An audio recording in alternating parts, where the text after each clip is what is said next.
nubwo yicecekera isaha y'abayizi igihe cye kigeze nibwatabara n'ingoga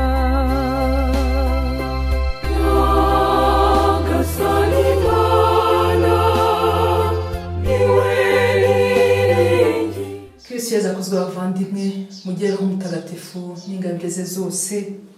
Uyu kandi ni wa mwanya w'ibiganiro mugezwaho n'umuryango w'iyogezabutumwa rishya rigamije kuvugurura ukwemera no gukizwa ibikomere fraternité. Jye muri kumwe nitwa Letitia Umutesi ubarizwa muri uyu muryango ariko nkaba ntuye muri paruwasi ya Kabuga. Dukomeje rero n'ibikomere by'umwana, ibikomere byihishe. Ubushize twarebye ngo se ibikomere ni gute twarinda umwana ibikomere. Uyu munsi tugiye ku insanganyamatsiko igira iti ese ibyo bikomere byihishe bishobora gukira? Tubanze dusenge ku izina ry'Imana Data na Mwana na Roho Mutagatifu.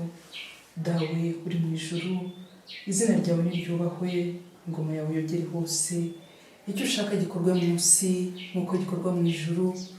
Ifunguro ridutunga uriduhe none, utubabarire ibicumuro byacu nk'uko natwe tubara abaducumuyeho, ntuduterane mu bitwoshya ahubwo dukize icyago.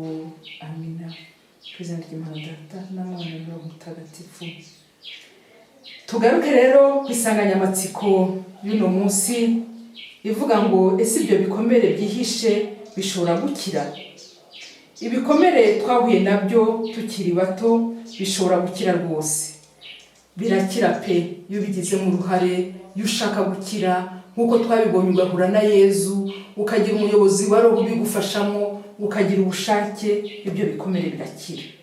Ariko rero nubwo bikira ntibyibagirana, n'icyabiteye nacyo ntikibagirana. Igikomere kirakira ariko gisiga inkovu.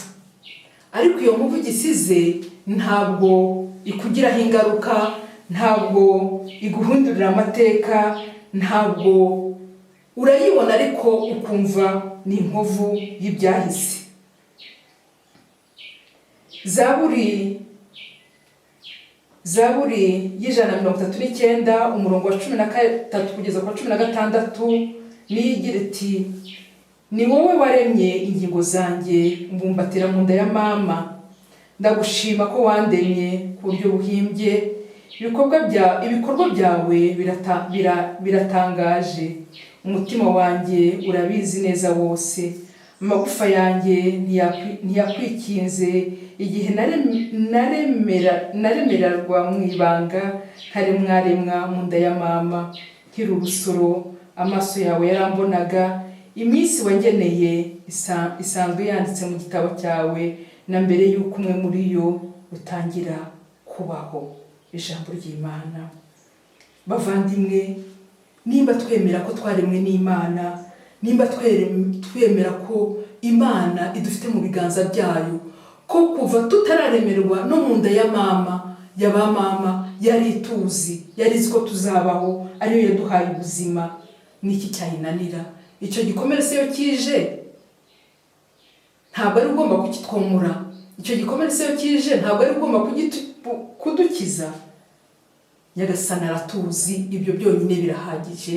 Icyo dushaka, icyo tugomba gukora ni ukumwegera. Mu rugendo rwo gukira ibikomere twemera ko ububasha bwa Roho Mutagatifu bushobora kuduha ivuka rishya, tukavuka ku bw'Imana nk'uko ijambo ry'Imana ribitubwira rigira riti nyamara abamwakiriye bose yabahaye ububasha bwo guhinduka abana b'Imana, abo ni abemera izina rye. Ntibavutse ku bw'amaraso cyangwa ku bubasha bw'umubiri, ahubwo bavutse ku bw'Imana. Yohana umutwe wa 1 umurongo wa 12 kugeza ku wa 13. Bavandimwe, iyo twabuze ababyeyi bazima tubona Imana, kuko niyo muremyi wacu, niyo mubyeyi wacu mukuru. Aho ababyeyi bacu batari, Imana irahari, kiretse iyo twayiteye umugongo, kiretse iyo tutayihaye umwanya. Ikindi ni ukutazirikana umuntu, ikindi gikomeye cyane muri ibi bikomere ni uko dushaka kuzirika umuntu ku mateka ye, tukamuhuza n'amateka ye. Bavandimwe, umuntu ni mugari. Uyu munsi mpagaze aha nduye mu bikomere byanjye, ariko ejo tuzahura ibikomere byakize, wa mujinya, bwa bwoba, bwa burakari byashize, cyangwa duhure nakomeretse, kuko ubuzima bwacu duhora dukomereka. Uyu munsi iki kirakira, ariko ejo hakavuka ikindi bitewe n'iyi si dutuye. Noneho umuntu ukamuzirika ku mateka ye, ukavuga ngo uriya ni umwana wo kwanaka, bo kwanaka ni abajura, bo kwanaka ni abasambanyi, bo kwanaka ni ababeshyi, abo kwanaka, agahora. Noneho uko kuntu ugenda sosiyete igenda ibimubwira ibivuga, noneho ubwo cya gikomere cye na ya ngeso bikarushaho kuzamuka. Umuntu kirazira kumuzirika ku mateka ye. Ni ukuvuga ngo mu Kinyarwanda baca umugani ngo ubukure buruta ubuvuke. Ubukure buruta ubuvuke. Umwana aravuka, kuvuka biroroshye, nubwo abadamu tubabara ariko biroroshye, ariko uburere niryo shingiro ry'ubuzima bwa muntu, niryo shingiro rituma umuntu icyo ari cyo. Uko wakuze, uko warezwe ukiri muto, niko bizaguha uko witwara. Ahangaha rero navuga ababyeyi n'abarera umwana, yewe n'abaturanyi baturanye, kwita kuri uwo mwana uko yaba ameze kose, uko ari kose, ukamenya ko yaremwe mu ishusho ry'Imana, ukamenya ko n'umutwara neza, ukamwereka urukundo, ukamwereka ko yubashwe, ukamuha uburenganzira bwe, atari bwa bundi ariko bw'igihogere. Uburenganzira bumwereka inzira nyayo, uwo muntu azabamo umugore mwiza, azavamo umugabo mwiza. Cyane cyane turongera kugaruka kandi ku ruhare rwa se na nyina. Kugira ngo umuntu agire imyitwarire myiza, ni ngombwa ko igihe akiri muto arerwa n'abantu bake babigenewe, ariko cyane cyane se na nyina mu gihe agize amahirwe kuba akibafite, cyangwa n'abandi bose bamurera. Abantu bake ko yo hari abantu benshi, hari abamukunda, hari abatamukunda, hari abamubyaza umusaruro. Umwana abura bayumve, hari umubwira ati kora iki, undi ati icyo kiborero ugiye gukora ikiriya, undi ati bigenze gutyo turarizwa, akamukubita ati ntukamubitire umwana. Umwana akura ari mu kajagari, atagira umurongo. Ibyo rero bizatuma umwana avamo ari ikirara, cyangwa afata ubundi buzima, kuko nta murongo uhamye yigeze abona. Umwana rero urezwe n'abantu benshi, nawe biraruhije kubivuga, biroroshye, ariko kubikura biraruhije. Ariko wowe papa, mama, umubyeyi umurera, nubwo waba ufite abantu benshi mu rugo, ariko gerageza kubaha umurongo ntarengwa bagomba gutwaramo uwo mwana. Umenye umutetesha cyane, umenye umubwiriza igitsure gikabije,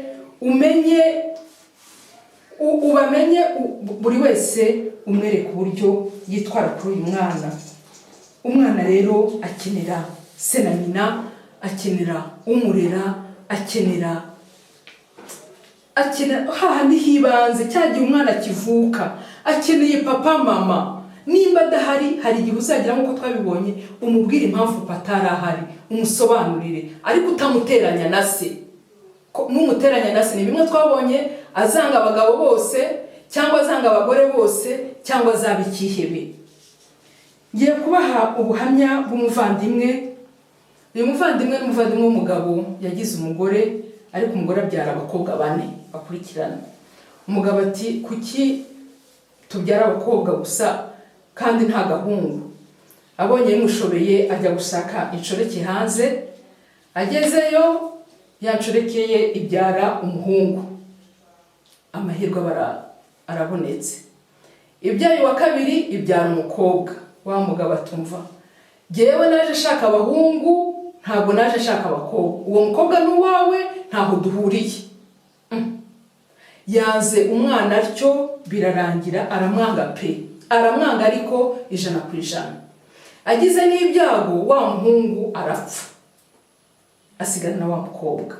Ariko wa mukobwa, wa mwana w'umukobwa akura atazi se, ariko nyina akajya amubwira ati isoni naka, ariko so ntashaka kukubona kuko yarakwanze. Umwana akurira kwa nyirarume. umudamu nawe yagiye kwishakira undi mugabo, umwana aho kumujyana amusiga kwa nyirarume. Agize Imana wa mwana w'umukobwa arirwa na nyirarume neza, amuha amazina ye, amurera nk'abana be, umwana akura yanga isepe. Biratinda umwana ariga ararangiza aba umuntu ukomeye, umucuruzi rwose mu rwego rwo hejuru. Ariko agakundana n'abana bakuru umugore mukuru wa se. Abana bo bagakundana nta kibazo. Akajya kubasura, yasanga se yicaye hariya ntamusuhuze, agasuhuza abana n'umudamu akigendera. Bukeye umwana ajya gusabwa. Agiye gusabwa, umva se yari ahari mu muco wa Kinyarwanda, ise agomba kuba hari. Umwana arababwira ati uriya muntu nimubona ndakora ibidakoreka, sinshaka kumubona, murebe mu ndangamuntu yanjye, murebe mu byangombwa byanjye byose, murebe ko hari izina rye ririmo. Uwo rero wampaye izina niwe kugeza uyu munsi nita papa. Uriya rero ntabwo aje kuba papa kubera ko ngeze igihe cyo gusabwa, ngeze igihe cyo kuba umuntu. Yaranyihakanye izuba riva, nanjye mwihakanye izuba riva. Imiryango ijyamwo na fiyansa bijyamwo, abwira fiyansa wati niba ushaka ntiwinjire mu byanjye na papa, dukora ibyacu bitureba, ariko ibyanjye na papa ubindekere. Abantu baringinga ariko umwana arananiranya. Ngicyo igikomere gikomeye cyo mu bwana. Umwana arashyingirwa, ise ntiyigeze ahagera. Umupapa ajya gusaba umwana imbabazi, reka da. Aramubwira atumva, nunapfa ntabwo nzagushyingura. Byararangiye. Umwana yakoze urugendo rwo gukira ibikomere, abantu baramufasha, ariko kugeza kuri iyi saha icyo gikomere cyanze gukira, byanze kwakira se. Ko yavuze amagambo mabi, ntabwo ushobora kumubabarira. Ngaho rero aho igikomere kikugeza kikagutandukanya n'Imana. Kuko Imana ni urukundo, Imana ni imbabazi. Imana ni imbabazi. Niba waze gutanga imbabazi no kuzisaba, ni icyaha kuri wowe. Kandi wowe warahemukiwe, none waguhemukiye agiye kugutandukana n'Imana. Hari igihe rero twumva ibikomere byatubayeho, ibibazo umuntu yatugiriye, twumva ni uburenganzira bwacu. Kandi koko mu buzima busanzwe umuntu yaguhemukiye, kumwanga wumva ari uburenganzira bwawe. Kubana nawe si ngombwa. Ariko iyo umaze guhura n'Imana, usanga byose ari ubusa. Nk'uko isengesho tubwira ngo utubabarire nk'uko natwe tubabarira abaducumuyeho. Kristo Yesu akuzwe bavandimwe. Ngiki gikomera aho kibera kibi. Igikomere kiraza, igikomere cy'ubwabo si icyaha, si kibi, kirakira. Ni nk'uko ndwara malaria nkayikira, ariko kikujyana mu cyaha, kandi icyaha kikujyana mu rupfu. Bavandimwe, nguko uko igikomere kimeze, nguko uko twabibonye tugomba kurinda abana bacu bakiri bato. Igikomere tuzabibona mu nyigisho zigiye kuzakurikira. Igikomere umuntu abonye ari mukuru amenya uburyo akitwaramo, kiranoroha no gukira. Ariko iki gikomere cyo mu bwana, nk'uyu mumama amaze kubyara, uwo mumama babwira amaze kubyara ubu ngubu, ariko aracyafite icyo kintu cyo kumva yuko atazababarira se na rimwe. Ise nawe afite ikimwaro, ubu niho atangiye kugira ikimwaro cyo kumva ibyo yakoze. Arabona umwana afite ubuzima bwiza, umusaza arashaje, yarakeneye umwana we noneho umushajisha, ariko urwo rukuta yashyizemo ntabwo ruri kumuhuza nawe. Uwo mubyeyi nawe afite ikimwaro, afite inkomaga ku mutima ituma kuko hari ibyo yakoze bikugiraho ingaruka. Reka mbahe ubundi buhamya bw'umwana nawe wavutse atazi se. Nyina yaramubyaye, amaze kumubyara ise ngo yigira mu bindi bihugu gushakisha ubuzima. Nyina rero amaze kumubyara ubuzima bumunaniye, ajya kwa iwabo. Amaze kugera iwabo asigayo wa mwana nawe ajya kwishakira undi mugabo. Noneho ariko ageze iwabo kwa nyirakuru, urumva niho yarerewe kwa nyirakuru byara nyina, bo ntibamubwira yuko ari nyina, ahubwo bakamubwira yuko ari mushikiwe.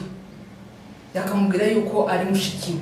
Umwana akura neza azi yuko ari mushikiwe, yaza kumusura kuva ari mushikiwe. igihe yaje kumenya yuko abaye nyina, yaje kumenya ko ari nyina, umwana biramubabaza, arwara igifu cyangwa gukira, ajya kwa muganga arivuza agira gute cyangwa gukira. Noneho akajya baza iwabo ati papa we ninde, bati papa wawe ntabwo tuzi yari wari we. Yatanga ubuhamya abavuga ati ikintu cyamubazaga cyane nabajwe n'ibintu bibiri: kutamenya inkomoko yanjye, aho nkomoka, kubona uwitwaga mama yarabaye mushiki wanjye, ati kuko nubwo ubu nkuze mu ndangamuntu yanjye amazina y'ababyeyi barimo ni nayo ari mu ndangamuntu ya mama, ati ni mama ariko ni imbere y'amategeko ni mushiki wanjye. Ibyo bintu iyo muganira ko ibyo bintu nzabigenza gute, nzabisobanura bizagenda bite? Numva ko icyo ni igikomere gikomeye kandi gifitwe bavandimwe, gifitwe n'abantu benshi cyane, kubera abana basigaye babyara gutyo ntibamenye n'ababateye inda, cyangwa bagafatwa ku ngufu umwana akavuka. Umwana rero byaje kugera aho aguma ndwara igifu, anywa imiti, arivuza, ariko biranga pe. None haza gufatwa n'ibintu byo kujya ahwera, kagira gutya agahwera. Noneho biba ngombwa yuko bamujyana mu isengesho. Bamujyanye mu isengesho, agira Imana, ahura n'abantu bashobora kumufasha kumenya no gukira icyo gikomere. Baje rero ku bubasha bwa Roho Mutagatifu, buri gihugu hibereye, baza kubona yuko uwo mwana afite igikomere.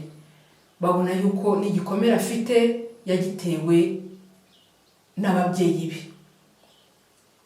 Bamukoresheje urwo rugendo rutoroshye rwafashe n'igihe, ariko baza kugeza aho bakuza na nyina, ariko se we ntabwo yabashije kumenya ubanza atakiriho, kugeza n'ubanza ataramumenya.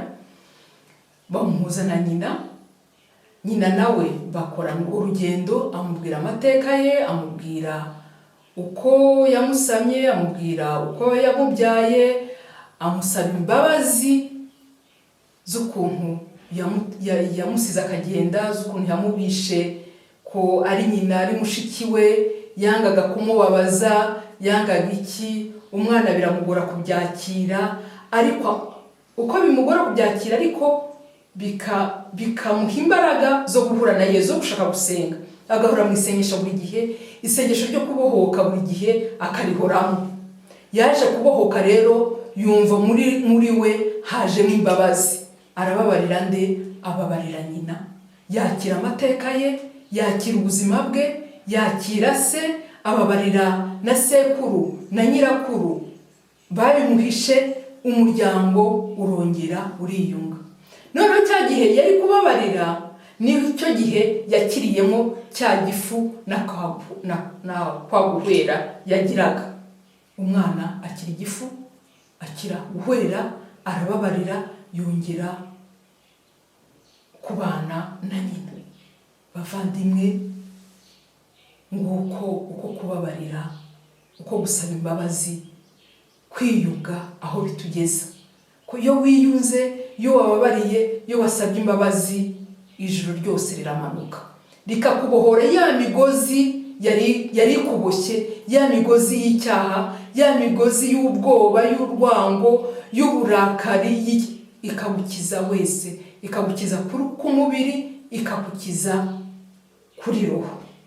Kristo akuze bavandimwe, muze rero dutore uwo muco wo kubana na Yezu, ko ntabwo tuzabishobora tudafite Yezu, ntabwo tuzabishobora tutaba mu isengesho, ntabwo tuzabigeraho. Kubabarira ntabwo ubyiha, kubabarira ubihabwa n'Imana. Igikomere rero si icyaha, ariko igikomere kidutera icyaha. Bavandimwe, iryo jambo tuba ari ryo dufata. Kirakira ariko kigasiga inkovu, ariko inkovu ntizikire icyo zidutwara. Ni amateka yawe, ni amateka yanjye wanyuzemo, ni ubuzima bwawe wanyuzemo, ariko nta bubasha bugufiteho bwo kukwinjiza mu cyaha habe na gato, kuko wagize urugendo rwo kukimenya no kugikira. Dushaka rero abayobozi ba roho badufashe dushake muri kiliziya barahari, uzegera uwihaye Imana wese natanagufasha azakurangira, azakwereka inzira, ariko kiliziya ifite abantu bashobora kudufasha muri urwo rugendo. Nkabashoje rero mbashimira abavandimwe muri ibi bihe twabanye byo kumenya ibikomere, tukaba ubutaha tuzareba ibikomere, noneho ibikomere biri ku mugara by'abantu bamaze gukura duterwa n'ibihe turimo, ibihe bitandukanye. Dusabe Roho Mutagatifu atuyobore muri urwo rugendo, kandi atube hafi, atumurikire, atubwire icyo tugomba gukora kugira ngo tuve muri ibyo bikomere. Mana Roho Mutagatifu, reka tukubwire ngo urakoze kumurikisha urukundo rwawe ubuzima bwacu, urakoze kumena impumuro y'urukundo rwawe ku bikomere byacu n'inkovu z'ibyahise, bikayobora uburyo bwacu bwo gutekereza, bigasenya ubwigenge bwacu. Urakoze gushyira urumuri rwawe mu buzima bwacu ahari umwijima. Urakoze gushyira ubushyuhe bwawe mu turere dukonje kandi twijimye twa roho zacu. Roho Mutagatifu, kiza ibyo byose mu bubasha bwawe bwo gukiza. Urakoze gukura icyiza mu kibi. Habwa ikuzo Nyagasani Yezu. Kubaha Imana Data na Mwana na Roho Mutagatifu, nk'uko bisanzwe iteka, niyubahe no mu iteka ryose. Ku izina ry'Imana Data na Mwana na Roho Mutagatifu. Amina.